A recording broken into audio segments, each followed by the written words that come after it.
Georgia Virtue presents the Let Me Tell You Why You're Wrong podcast.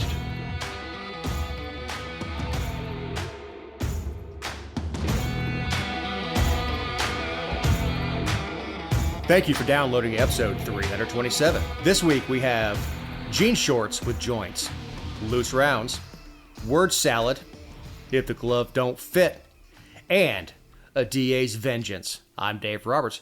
With me is one of the OGs, writer, journalist, multimedia sensation Jessica Szilagyi. Hello. How good are to you? have. I'm fantastic now. It's good to have you back. I bet. Kenny is still in Costa Rica. We know this because he keeps rubbing it in with photos on Facebook. He looks like Yes, he's having he really is. He looks like he's having a great time, though. Oh yeah, and I love Costa Rica. It is short-list. It's one of the countries that I've been to multiple times, and will continue to go back. Just the people are friendly. Their motto is "Pura Vida," which is pure life. It's a wonderful place. Speaking of wonderful, how's the dumpling? She's great, of course, just growing so fast. She is 10 and a half months old already, which is just wild, but she's great. So she's moving and babbling and yelling and eating everything she possibly can. Like, I've never known someone who likes to eat as much as her, but all good things. So. Oh yeah, she is so long. I mean, she's got long legs. Yes. And she has given Connie a reason to shop. That she has.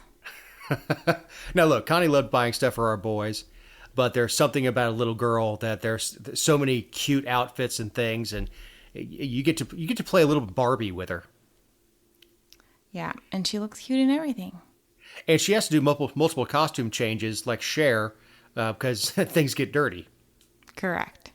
Well, which happens when you're a baby and you're crawling around on all fours. That you're gonna get dirty.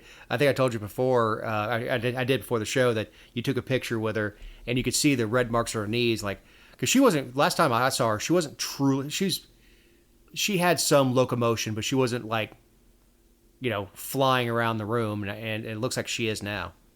Yeah, she's into everything. She's pulling up, digging in stuff, pulling stuff off shelves. It's all very real. Oh, she's darling. She is certainly her mother's child. I mean, she's a beautiful child. Oh, thank you. I think she's pretty great too. Now, if she gets your attitude, there are a lot of guys that are going to be in trouble. Well, I make no promises. You're just going to hand over the baton of torturing local governments over to her. Right. I'm retiring. I'm the dumpling, and I'm here to keep you straight. Yeah, good luck. Good luck. So I was whining about Ken going to Costa Rica, but Connie and I went to Canada, to Niagara Falls for a long weekend. How was that? It's beautiful, but I did get detained crossing into Canada. For how long? About 30 minutes.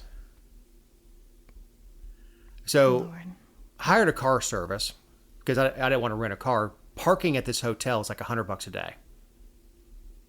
So it was cheaper to take a car service to and from the Buffalo airport. So we go across the bridge and get to the checkpoint, give our passports. And I've had, someone asked me before when I crossed over in Windsor from Detroit, I had to go and so it's, oh, okay, yeah, you're not that David Roberts. And that was it. It took like 2 minutes. They put me, in the sitting area, and I look around and I'm the only American there. Like one guy reeks of weed, which is probably why they stopped him. And I got a bunch of people from other countries that are, I don't know if they're on the terrorist watch list or what. So I'm sitting there. So they finally call me up. And they say, what happened in 2001? I said, well, I finally got out of the Army Reserve. I had gone from regular Army to Army Reserve. I got out of Army Reserve, and then 9/11 happened. Why were you arrested? I said, I've never been in the back of a police car. In 2001, somebody was expelled from Canada with my name and birth date. Oh, wow. And I'm not saying birthday, birth date, day and year. That's impressive. It is. It was a different middle name, apparently. He didn't have a middle name. When they put in my middle name, like, oh, okay, yeah, you're not him. It also helps that, I'm a middle-aged, clean-cut guy. I mean, I don't look like somebody with like a teardrop tattoo on my cheek or something like that. So I guess I have to go contact the Canadian consulate if I ever want to cross back over to Canada. But it was July 4th weekend. It's our own fault. It was so full, and Had you been there before? Never been to Niagara Falls, and I don't think there's any reason to go back. You do it once, it's fine. Yeah. But our room overlooked the falls. It was on the 44th floor, so the July 4th fireworks were beneath us as we watched them, which was really cool. They light up the falls at night for July 4th. They lit them up, both Canadian side and the American side, red, white, and blue.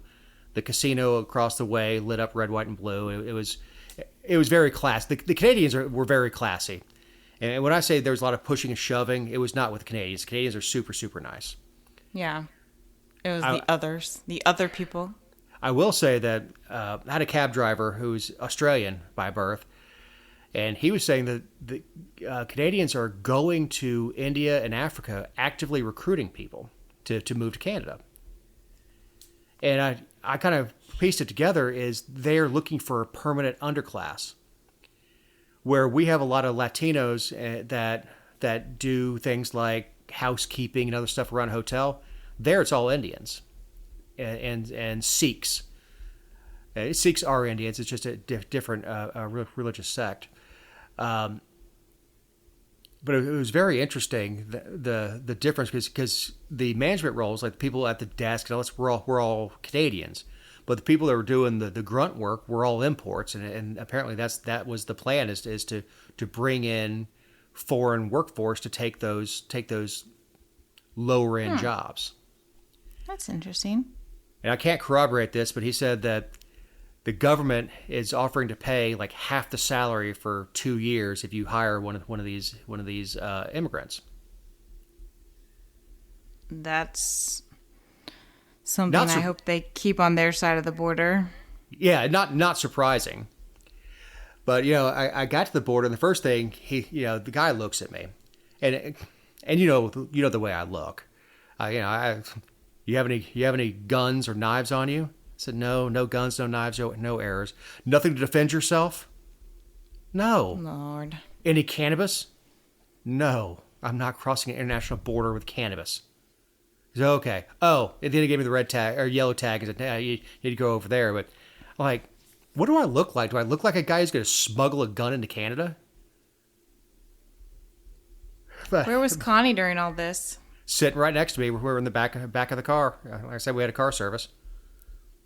Now, she came into the immigration thing with me, sat next to me, and chastised me for saying that, I had trouble before. And the trouble I had before was going into Windsor. I mean, I've never been in trouble with the law. Right. I mean, I haven't been caught. But I've never had trouble with the law. So yeah.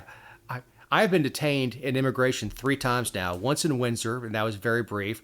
Once coming back to the United States from Costa Rica, oddly enough, because I had fish with me, and they threw me into customs hold with, again, the only little American there, till someone came across like, what are you doing here?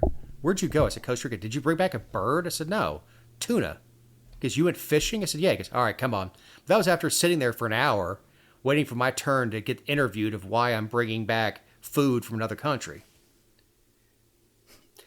But the best thing I saw was the ultimate troll.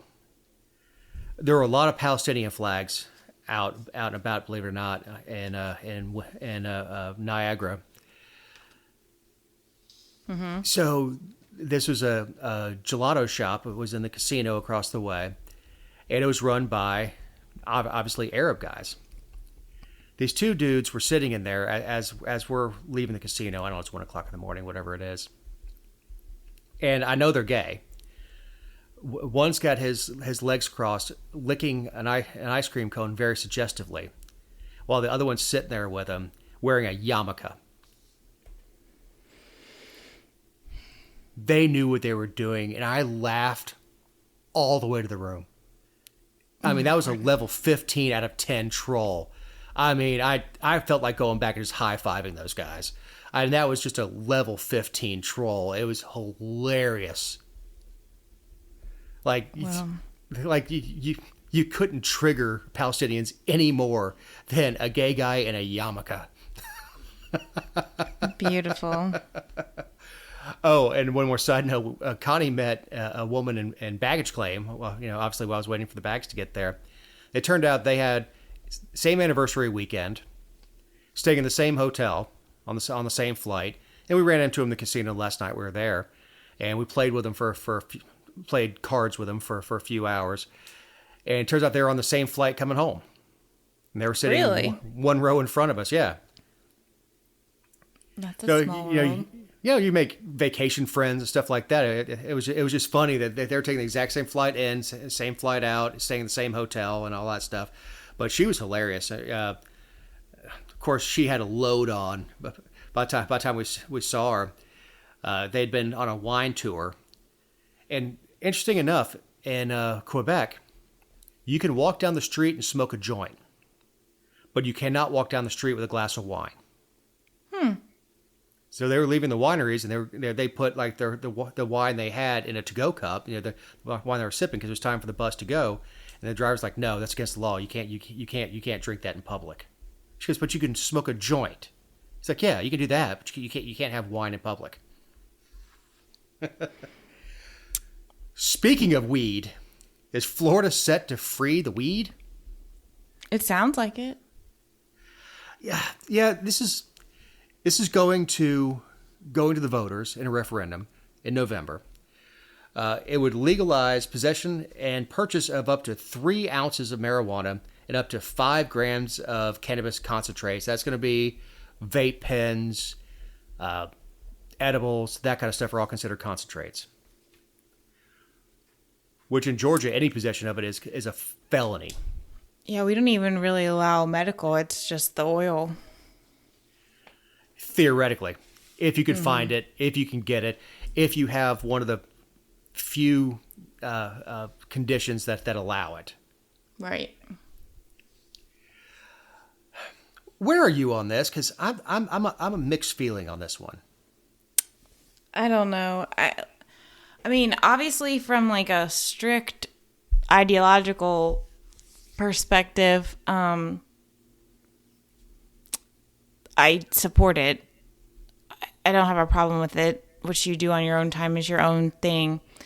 My 2 concerns usually stem from like DUI and driving and everything, because you can test hot for weed if they take your blood and they don't really know when you took it or what your level of impairment is. And then my other thing is just the workforce already sucks. And I mean, look at Colorado. I want people to be able to do what they want in their free time, but it seems to spill over into all their time. And the people around us, society just sucks. Well, the folks in Canada say you can tell the difference in impairment. Is that I guess there's a difference in the blood between latent marijuana and active. And apparently there is a test for it, but that's according to the Canadians, that they could be full of it. I have no idea. Here's my issue from a freedom standpoint. If you're going to allow possession and purchase, why limit it to 3 ounces? Now, 3 ounces sounds like a lot, and somebody who actually smokes weed could tell me 3 ounces is a week's worth or a day's worth. I don't know. But the fact is, if I want to go buy a case of bourbon, I don't get pulled over and say, well, you're allowed to have 2 bottles of bourbon, but not 12. Right. So it's a legalization, sort of. And I can just see this in Georgia, where they would legalize it, but the license fees would be enormous. There would only be 3 people around the state allowed to grow it. Georgia just does things just half-assed. Just like the sports betting. Like, ideologically speaking, if you want to go on your phone and bet your paycheck on the Falcons, I mean, it's a stupid move, but go for it. That's on you. But Georgia doesn't do that. Georgia's like, oh, we're going to run through the lottery, and we're going to have the government be the bookie, and that's where, people like me and I'm sure people like you are like, whoa, whoa, whoa, whoa, whoa, whoa, whoa, whoa, what are you talking about? The government's going to be the bookie, because it's not freeing the people to do what they want with their income, or in this case, do what they want with their body. It's the government keeping their fingers in it. Well, it's the whole reason that people make the argument for decriminalization versus legalization, because legalization is the government giving you the ability and privilege to use, purchase, whatever, and decriminalization is saying we're not going to prosecute you for X, Y, and Z. Decriminalization is obviously the more libertarian.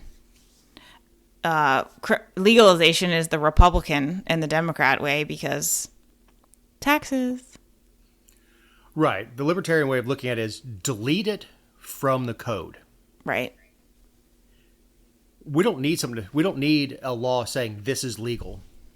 Just remove it from the code completely. Just remove the word marijuana from the code. Which doesn't prevent you from enforcing it on the roads or from allowing employers to drug test it. That doesn't mean, it just means from a criminal possession standpoint, it does not reference it in the law, which people don't quite, I think there's a lot of people who don't understand that. Private employment contracts are private. Government has no place in them. Sure.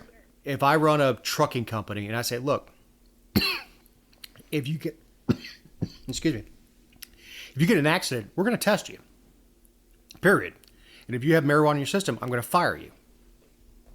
That's a private employment contract. From the driving standpoint, you catch a Dewey from legal products, whether it's alcohol or even if you're prescribed painkillers. And I don't know if you've ever been prescribed opiates. A little thing on the bottle says, do not operate machinery or drive. Because you can get a DUI from something that's perfectly legal for you to take. You just can't take it and drive. Sure. I mean, there's people who are charged with serious injury by vehicle and DUI and all those things all the time for something they're legally prescribed. But Sure, exactly. Just because you have it prescribed to you doesn't mean that you can pop 3 Xanax and then go drive to Publix. Although, sometimes, if you're going to Walmart, 3 Xanax might help walking around. I mean, especially when you can't find a cashier anywhere. yeah. But should this be ratified, which we'll get into the numbers here in a second, it would be effective 6 months from Election Day. So that gives the state time to ramp up. The first people allowed to sell it would obviously be the medical dispensaries would be allowed to sell it. But it looks like the end of June polls are 64% of likely voters would vote in favor of recreational cannabis. 100% of respondents aged 18 to 29. I mean, that's not a surprise, is it? No, it's not. I mean, even the Fox News poll said 76% of Democrats, 71% of independents, and 57% of Republicans. I think the reefer madness has run its course through this country. And people are realizing that it's not the devil that we've been told it is. It's not a gateway drug. You don't smoke a joint and go, man, I wonder how heroin is. It's no worse. It's no better or worse than alcohol, and maybe effects on the body, depending on how you ingest marijuana, may be better for you to eat a couple weed gummies than it is to drink half a bottle of bourbon. Yeah. I don't know. Now, 65 and older, those are the holdouts. And those are the people who also grew not up. a surprise.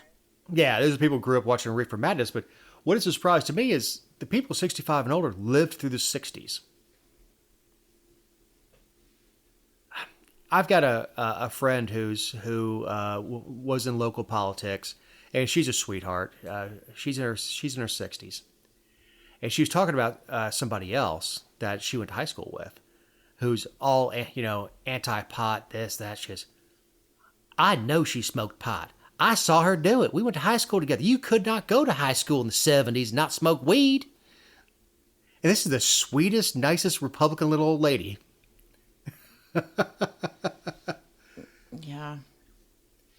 But that was that. But those attitudes are really changing. That one, we don't care what you do. I just don't care. I don't like to smell it. I don't want to sit next to you if like the guy that walked into detention with me, reeking of weed. I'm like, oh, good God, it smells like I got sprayed by a skunk. But it's your right. If you want to sit on your back porch and burn one, I guess I'll just close my windows. Which is a true story. I do have a neighbor that likes to go on his back porch and burn the smelliest weed possible. I think weed is much more smelly than it was even 10 or 15 years ago because they've made it more potent and all of the things. But I don't know. Oh, yeah. Science got involved. Yeah. Like before, we were smoking ragweed. I say we, Americans, were smoking ragweed that someone grew in a field somewhere. Now it's indoors, controlled completely to get the most THC out of each bud. But yeah, it reeks like hell. I mean, I don't particularly like the smell of it. I mean, I'm not opposed to anybody smoking if they want to. I think that vapes and edibles are much more polite. Like, if someone eats a couple, weed gummy bears, you don't smell it.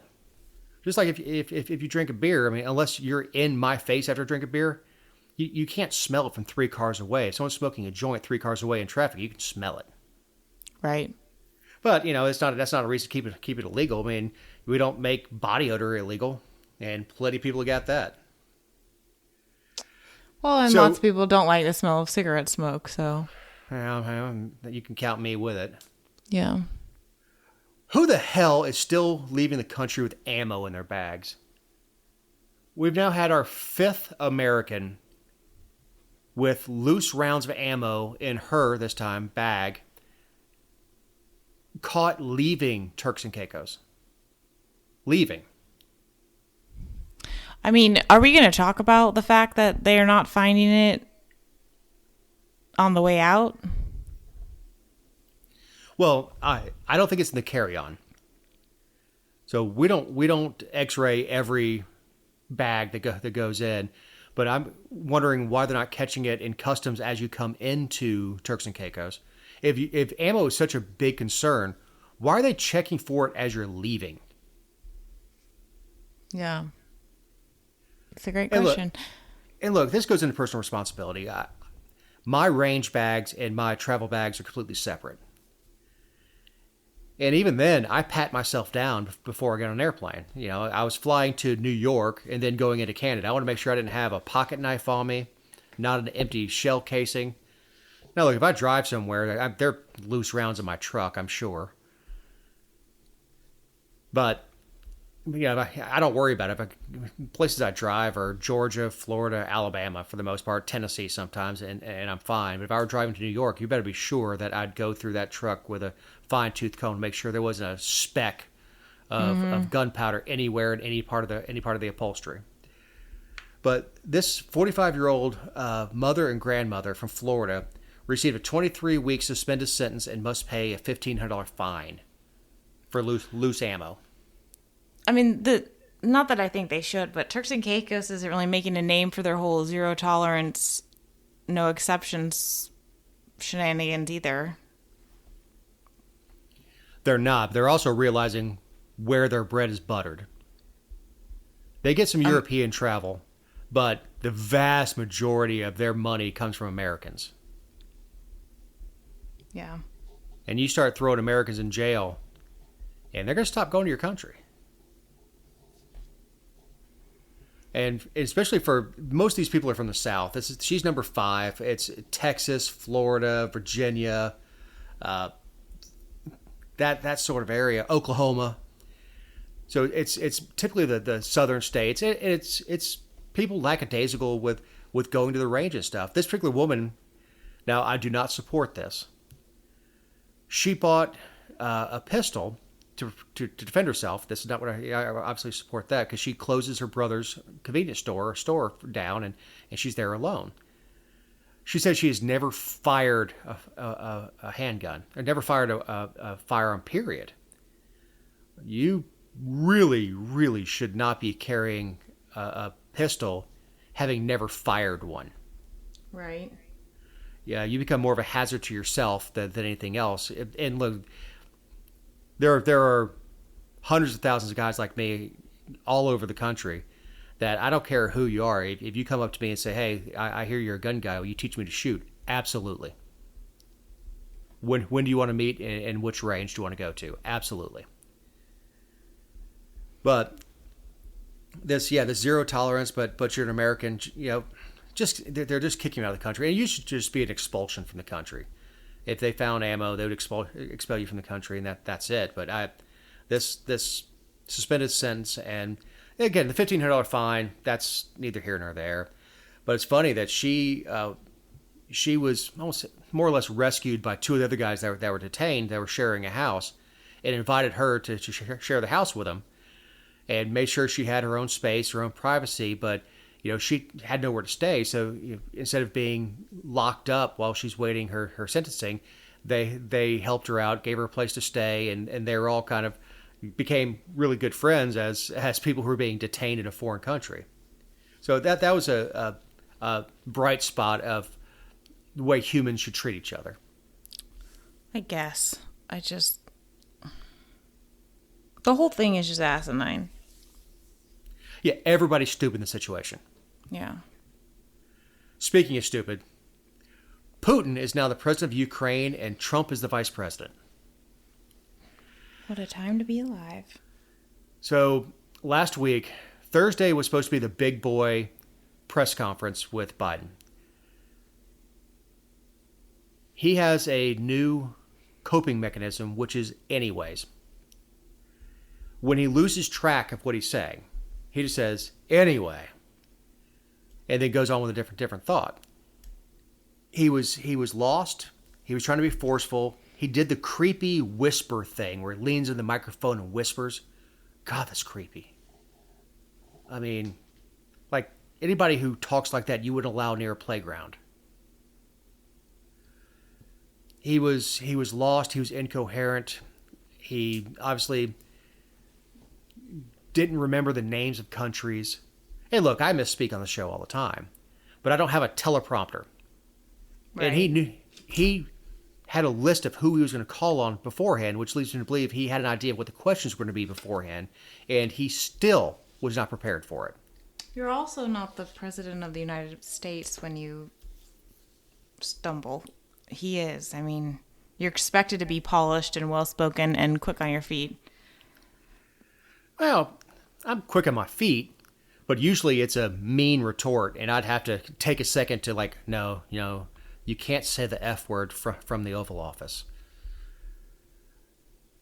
It was a last-ditch effort to appease the folks in his party and show I'm in control. And I think it was a complete mess. It was supposed to be 6:30, or supposed to be 5:30. They pushed it to 6:30. Then it didn't kick off until almost 7:30. And I'm guessing they're behind the scenes trying to get whatever mixture of drugs going to make him the most alert for the 20 or 30 minutes he was going to be taking questions. And he didn't just point to people in the crowd. He's looking down at a cheat sheet of who he's going to call on. That's not a press conference. That's a setup. Yeah. Look, you give me all the questions and give me unlimited time to come up with the answers, I will kill that press conference. I'll look like the smartest guy on the planet. Like, move over Stephen Hawking. Well, Stephen Hawking's dead, but yeah, I mean, roll his wheelchair right out of the way. I'm the smartest man on earth. If you give me all the questions and unlimited time to prepare for it, yeah, I'm gonna look brilliant. Unlike KJP, and I do feel for her a little bit because he says stuff like that. Then she has to go out tomorrow. Well, as we record, she has to go out every day and explain the mumblings of the president and explain what he meant. Yeah, well, play stupid games, win stupid prizes. Like, she picked the job. I don't really feel bad for her. Speaking of press secretaries, Jen Psaki, this is the mule for the week. Mule of the week. Jen Psaki says we are too racist and too sexist to elect Vice President Harris.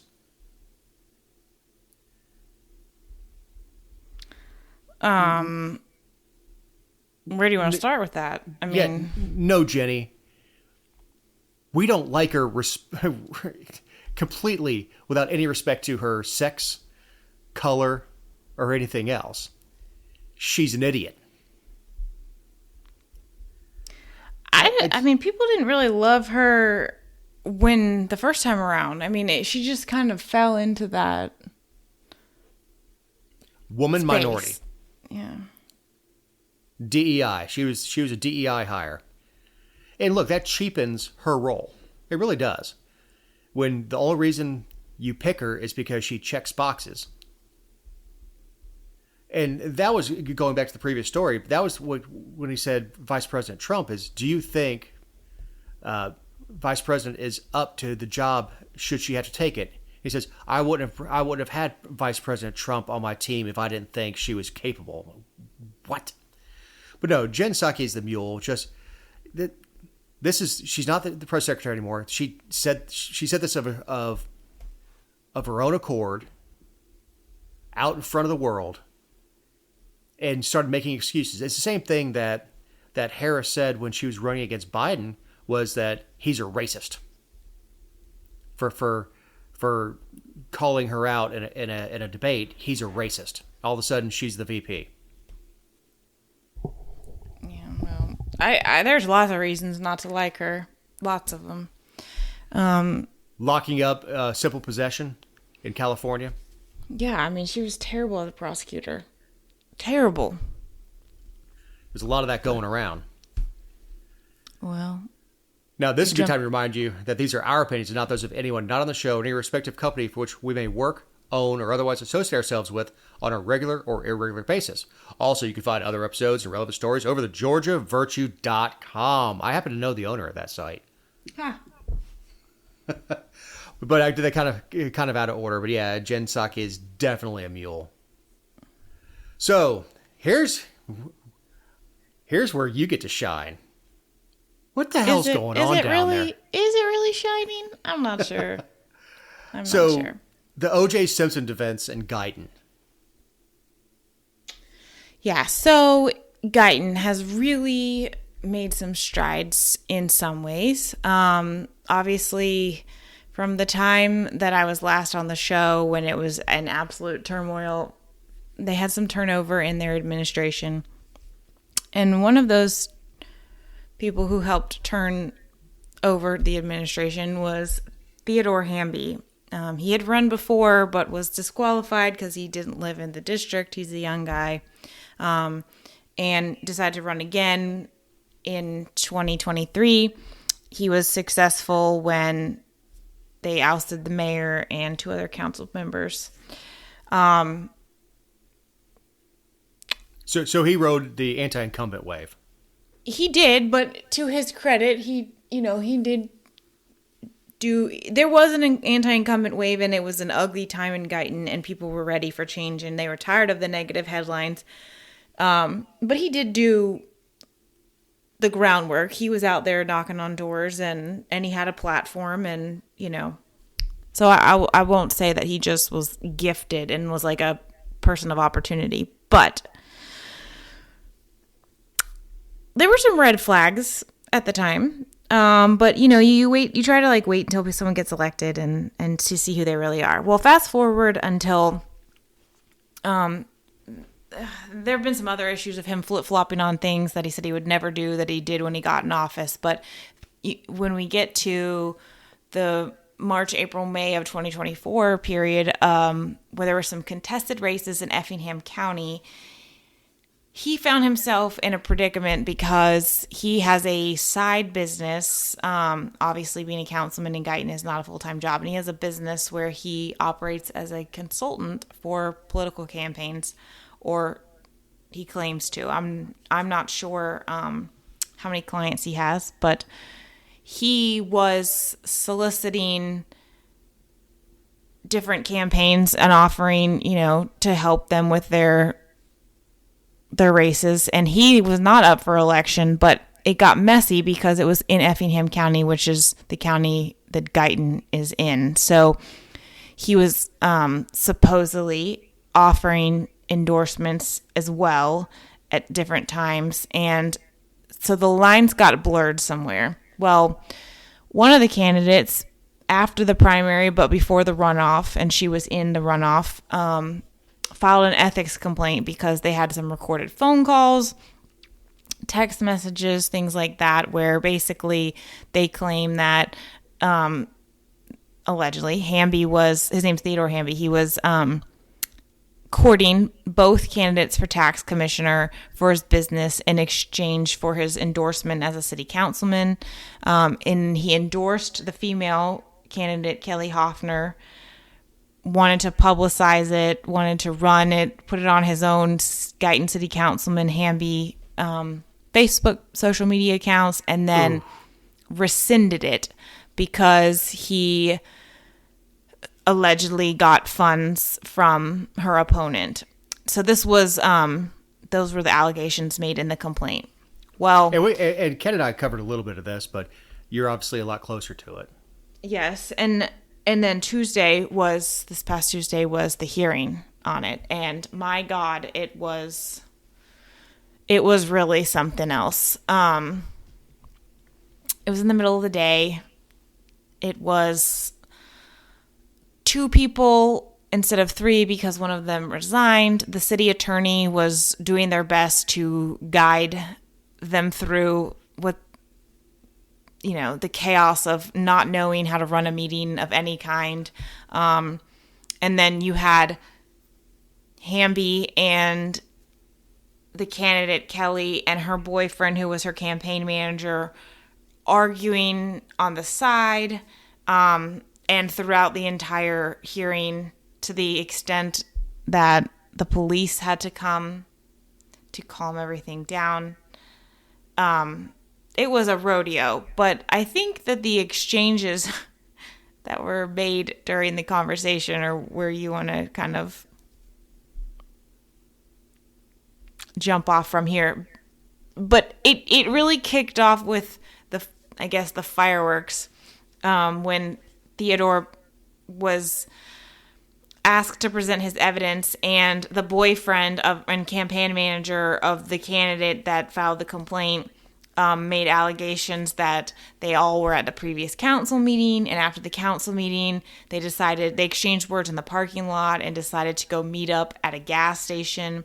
And Theodore came to the gas station with his dad and threatened that if they didn't make the ethics complaint go away, that they were going to release racist things that Kelly had said or done on social media. Like, that is just this ongoing thing. You could tell that since the complaint had been filed, it wasn't like everyone just stayed in their corners. It was very much still very volatile and emotional for everybody. First of all, he's a neophyte. He's 22 years old, and then he couldn't show up to an argument without his daddy. Well, what really surprised me was that he didn't show up with a lawyer to the ethics committee. Most of the time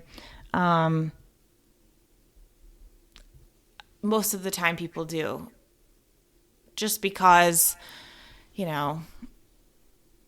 it's the ultimate punishment is that they make a recommendation that he be removed from the city council. So, I mean, it's kind of a lot to lose if you value your position. But,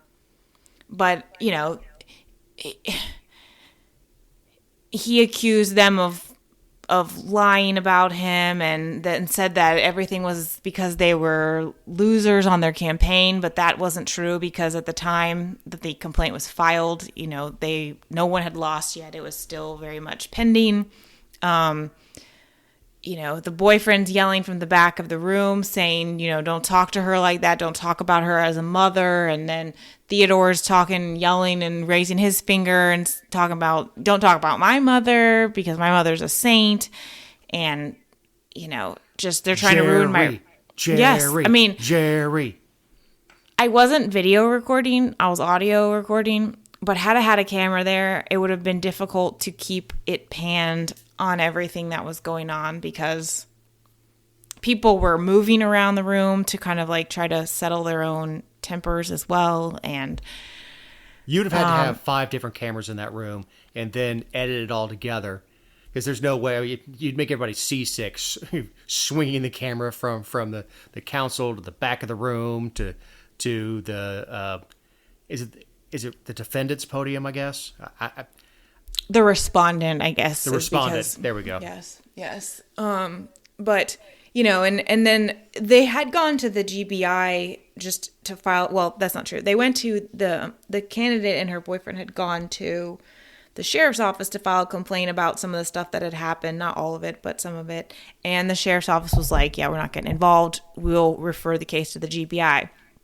Well, the GBI looked at it on a preliminary level and said, we're not going to take this any farther just because they do, unless there's like something super clear and concise, they do try to stay out of election-driven matters sometimes. That said, Theodore just continuously said that the GBI investigated and found that there was no wrongdoing on the criminal or ethical side, which was a complete and total lie because the GBI doesn't investigate ethics matters. They do investigate criminal matters, but they didn't investigate him. They simply said, we're not going to pursue this. I mean, that does not indicate, I'm not saying he did anything criminal. And the committee hearing was not about criminal activity. It was about ethical activity and whether he abused his title as city councilman. And here's where I draw the line on that. On the ethics complaint. I don't have a problem with him being a campaign consultant, even within Effingham County, is you're a consultant. You shut up, you give your advice. That's it. And for that, there's no problem. No problem. You're somebody who's won an election before, you're giving advice. And even if you charge for that advice for your time, not a problem. It's when you sell your endorsement, and then he put it on his official page. That's the problem. He shouldn't be endorsing anybody. No, he shouldn't be endorsing anybody, and his endorsement isn't. I mean, he's giving himself a little too much credit there. But the other thing is that he used some terminology and some case law that. So there's somebody in another county who filed an open records request about Theodore and about his social media pages when all this was going on. And the attorney replied and said, we don't have to give you this stuff from his Facebook page, which is true because he was not using his Facebook page. His Facebook page, even though he's using his official title, is not property of the city. Certain things on the Facebook page, it's property of Councilman Theodore Hamby, but not property of the city. The city is not the records keeper. So, and there's case law to back that up in the Court of Appeals and Circuit Court. So, I mean, but where I'm going with that is that the baseline of that case is that you cannot, Theodore it's not city property, and then Theodore is not an authorized spokesperson for the city. By ordinance, it is the mayor.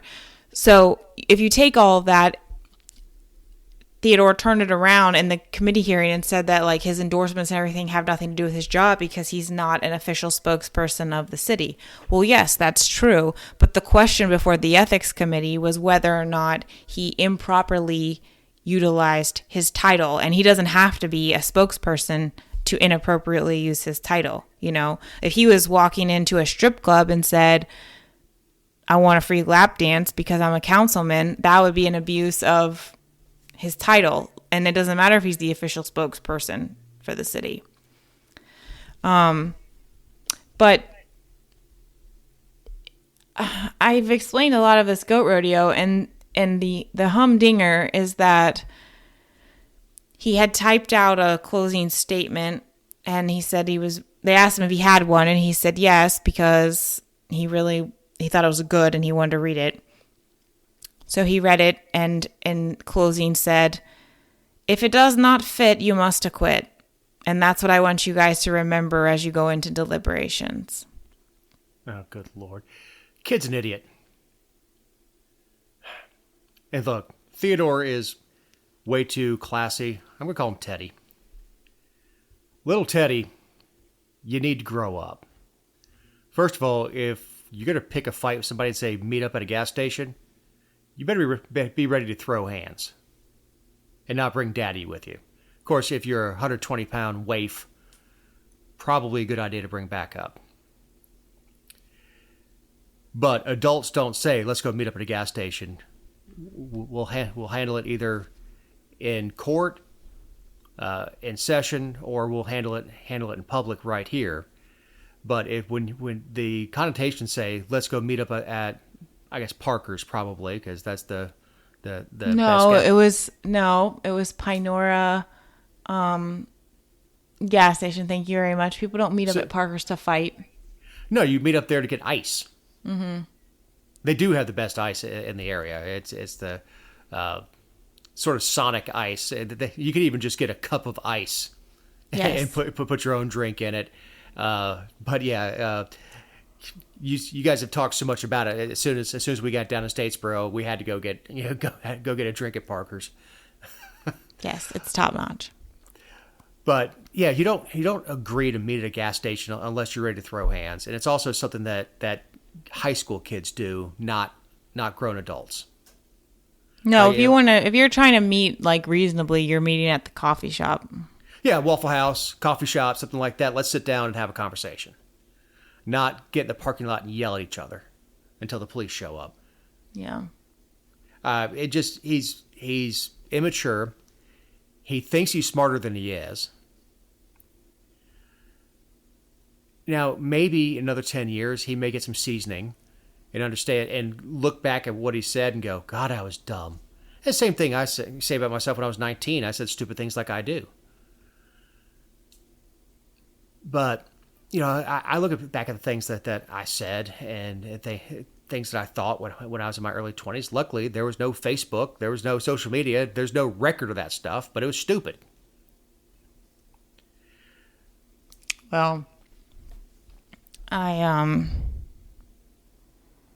they decided not to make a decision that day. I'm not really sure why, because they decided in they discussed deciding and then came out and said, we're going to not decide today. We'll decide in a week or so. And so we'll find out, I guess, a little bit after the show drops, and hopefully you can follow up and report back. But it's been a long time since I've been in the meeting for something like that. And it was one of those things where it was only about 45 minutes long. But when I got back to the car, I was like, I don't even really know how to dumb this down for people. Like, not dumb it down because they're stupid, but I don't know how to summarize what just occurred. To make it concise. Yeah. Right, because it's a goat rodeo. Yeah. You've got things going on from 5 different directions in the room. People shouting at each other. People shouting over each other. People threatening each other and saying, "Don't call my mama names." I mean, it's amazing to me. It's about as much of a wreck as I-16 was last week. Mm-hmm. I guess a truck hauling what was it? A grader, front end loader, An excavator. Ran into the overpass for I-16, shutting it down last week.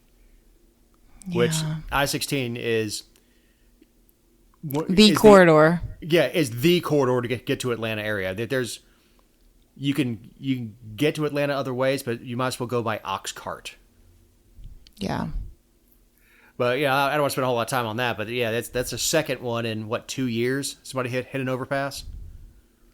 The last was a dump trailer that was left up that hit an overpass. Correct. Good Lord, they've got to get some. I don't. Have you seen the bridge that's low and there's a big warning on it, and they've now put a webcam on it and sell advertising? Because if you sit there and watch it, it says like clearance is 10 feet, and you keep seeing like these U-Hauls just like 45 miles an hour just rip the top of the U-Haul off the thing hitting this bridge. I think it's in Connecticut. I can't remember exactly where it is, but the city officials went ahead and just went with it. Instead of just losing their minds, they went ahead and sold advertising on the webcam to watch this idiocy. I mean, honestly, it's smart. Like even McDonald's has that little arm that goes over, and if you hear a tink, your truck ain't going to make it. Wow. So we got a sore loser on display. This is Daphne Totten. Oh, Daphne. You know, Totten Tuesdays was something that I branded well before I knew she was going to have opposition, and it turned into something that people looked forward to only because they were such horrible things, but at least it was kind of entertaining to have a discussion about it, because they were things that were so far-fetched that you just couldn't believe that there was yet another story. But this one, you know, I'll give her credit. She can still surprise me with her ridiculousness. So basically, the short version of what happened last week, well, it happened immediately after the election, but kind of culminated last week, was that Robert Busby, who beat her 60-40 pretty much, in... well, I think 63-37, but anyway, he and another attorney, Joey Cowart, are representing this Georgia Southern student, former Georgia Southern student, who was charged with some sexual offenses, for, like all the others that happened 2 years before he was ever arrested. And so it's been this ongoing plea negotiation thing where they've been kind of at a standstill. And they finally came to an agreement with one of the ADAs who was prosecuting the case. And they made an agreement, the final agreement, a week before they were supposed to appear in court. And it was the day before the primary election in May. The massacre, yeah. Correct. And so they, one of the attorneys called the prosecutor and was like, hey, we have court next Tuesday, and we're going to take the plea, and we'll see you then. And the prosecutor was like, sure, sounds great, no problem, see you then. And Daphne lost on Tuesday. Wednesday was a day of mourning and darkness. And on Thursday, Daphne, after telling everybody that Robert Busby was going to fire everybody if he got elected, actually walked into work and told this ADA, you can resign or you'll be fired. And there's a little bit more to it than that, but it's not relevant for this. And so when the attorneys showed up to have their client take a plea, that was on Thursday. When they showed up the following Tuesday after Memorial Day to enter the plea in front of the judge, the infamous Barclay Black was like, yeah, that's not happening. Please off the table. Way worse offer, or you can go to trial. And so the attorneys kind of like took a step back and said, you know, they asked for a continuance from the judge because they thought there was an agreement. There wasn't, all this, and asked for a little more time, and filed a motion to compel the asked the judge to compel the district attorney's office to honor the plea, because an offer was made, it was accepted, and it was a binding contract, and the courts see that as such and have for decades.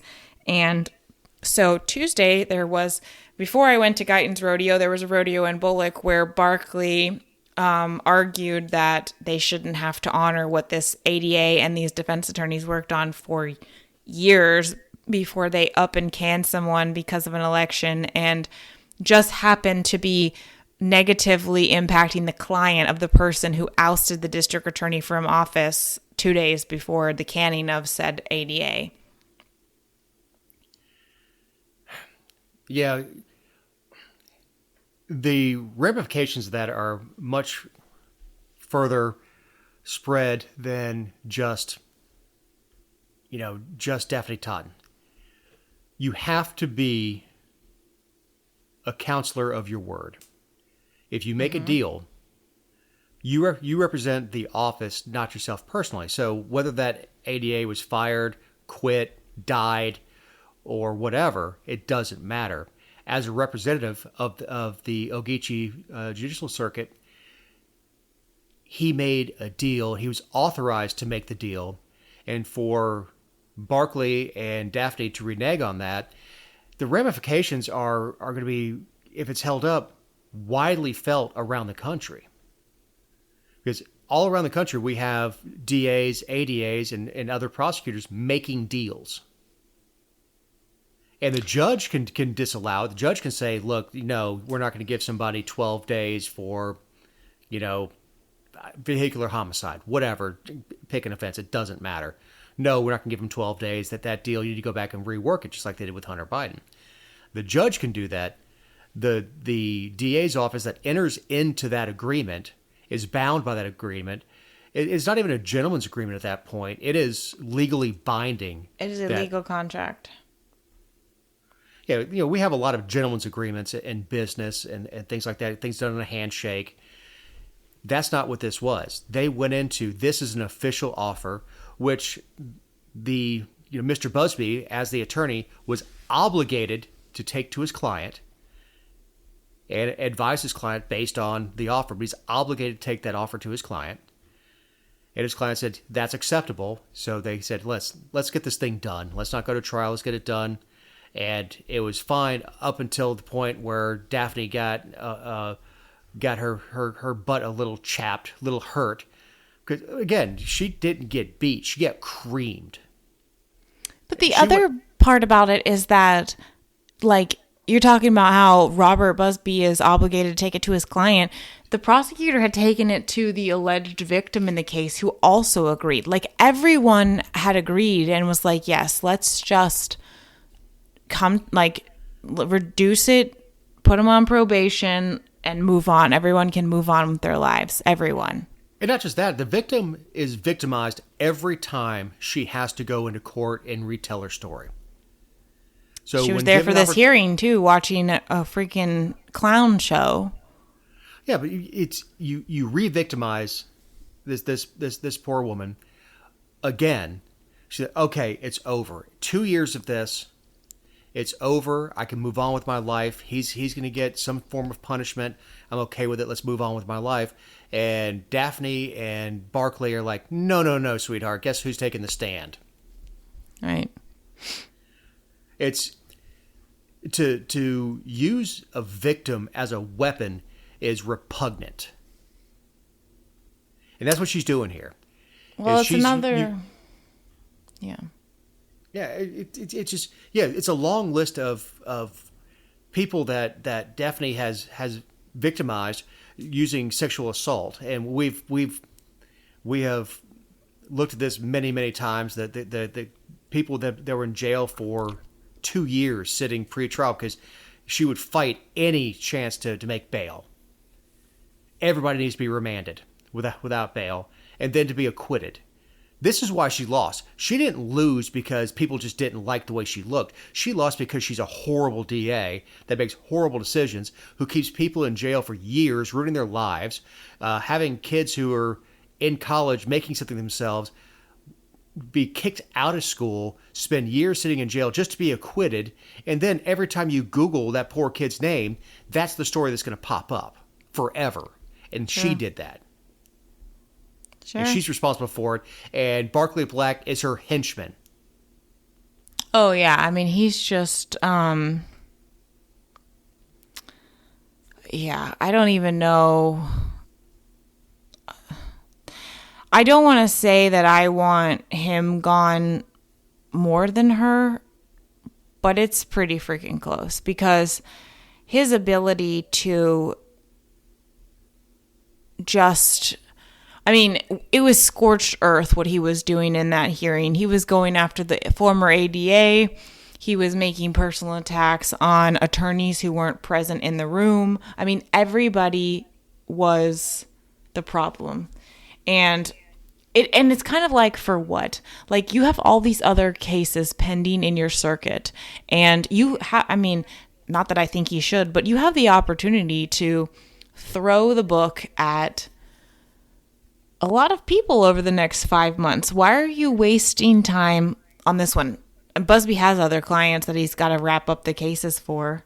And it's not just Busby. Like, it's another attorney, Joey, who has a good relationship. I mean, I don't know who he supported in the race, but like, even if he supported Busby, he has a positive working relationship, and you're hurting him and his client too. Well, and Barclay Black is, for those who forget, is the man who prosecuted an abuser and then prosecuted the victim for defending herself, and threw her in prison for a decade. And I still think that will win on appeal, but while she's waiting for it, her children are getting older as she's sitting in jail, in prison. Correct. This is the ethics of this man. And when you say that he is better or worse than Daphne Totten, I don't separate the two. He is Game of Thrones, the Hand of the King. Mm-hmm. He has no ethics. He has no morals. All he cares about is winning. And if the boss says go, he has no moral objection to putting innocent people in prison. He has no moral objection to fighting every bit of a chance to get an accused, not convicted, accused person bail for years. No problem with it. She says go, and he says yes, ma'am. He's a dirtbag. Well, also, he also makes decisions, and she does nothing to stop him. So, I mean, it's just awful. We all say Fannie Willis is the worst prosecutor in the state, and Daphne Totten's like, hold my sweet tea. You know, they have no morals, no ethics, and how they could look back at their body of work, and how she could look back at her body of work and then go to the voters and say, re-elect me, look what I've done for you. She's delusional. Well, the hilarious part about it is that she thinks that the voters betrayed her, and how could they not support her for re-election, as if like she is that confident in all the decisions she made. And to me, that is the number one reason why she shouldn't have been reelected, because in what universe, you know? In what freaking universe? I can't remember, but she lost like 40 points between her previous election and this one. She didn't bleed 5%. It wasn't like she won 51-49 before and she lost 1% and it was a close call. No. She won in a landslide last time, and this time she got just mowed down like she was standing in the middle of I-16 and a piece of equipment was rolling at her. Well, last time she ran unopposed, so I mean, she didn't have a challenger. They just paved the way for her to have the seat. And so I think she thought that that's how it would continue, because a lot of times that is how it goes. But I mean, you earn that. Like, I'm not saying that everyone who doesn't have an opposition has earned not having opposition, but oftentimes people are satisfied with the representation they have. And when it came to Daphne, people couldn't think of a single thing she'd done that they were like, well, that's not so bad. Well, around here, DAs, judges, and the sheriff serve at will. I mean, people don't run against them. If they're doing a good job, no one runs against them. Mm-hmm. Our newest judge, I was at his reception not long ago, was our DA for a couple years, and he took over for a horrible DA that won re-election quite a few times and ended up getting charged and pleading guilty and giving up his law license. But he was a fantastic DA, and he's going to be a fantastic judge. He's a good guy, and I can't imagine anybody running against him. But as we're running long, as you and I tend to do, you have any closing thoughts on your reappearance? Not really closing thoughts on my reappearance other than it was lovely being back, but I just when it's not really like worth a story conversation. It was just that Brad Raffensperger's office sent out a press release that I thought was just asinine, and I wanted to mention it.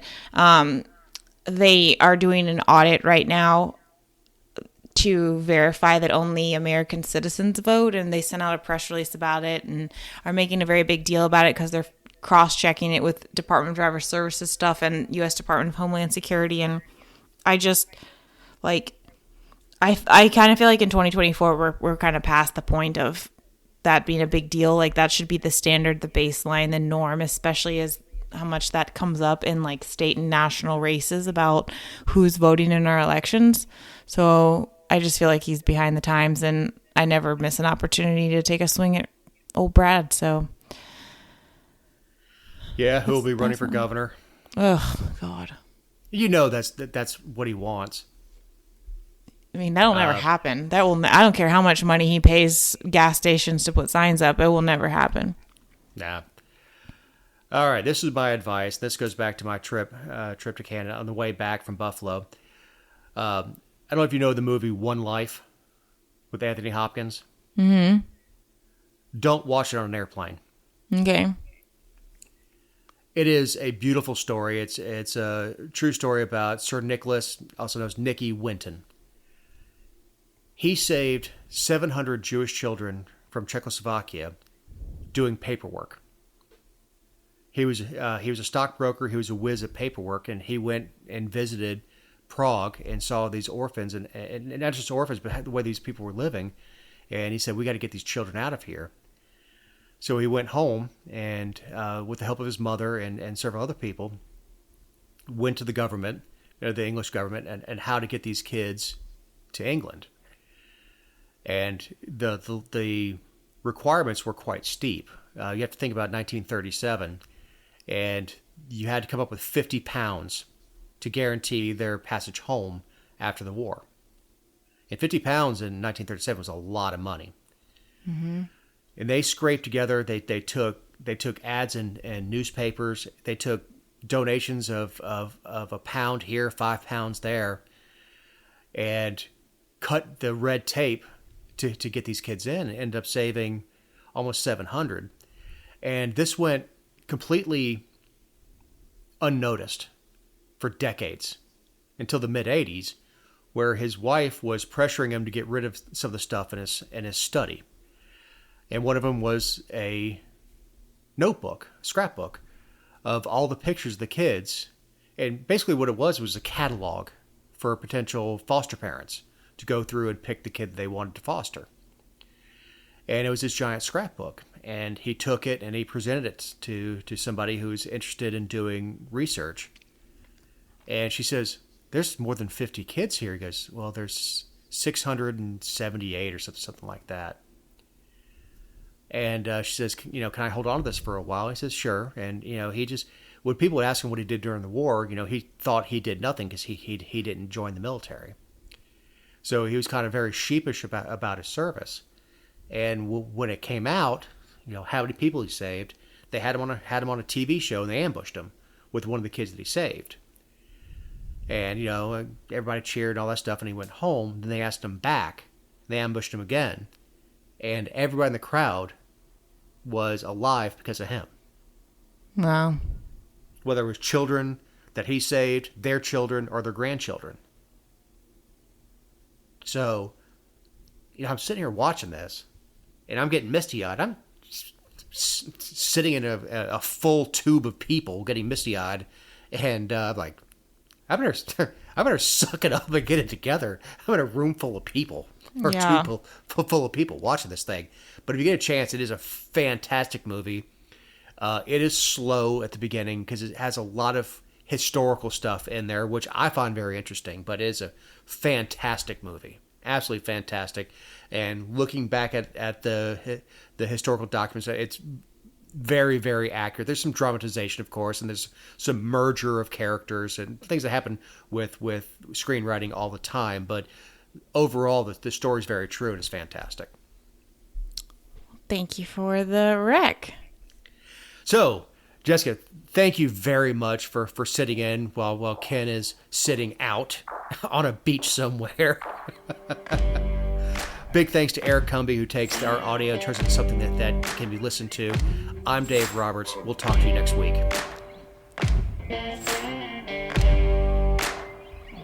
Oh, I've been running from the law.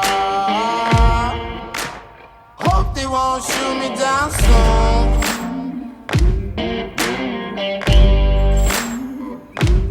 Days been gone, a sleepless night.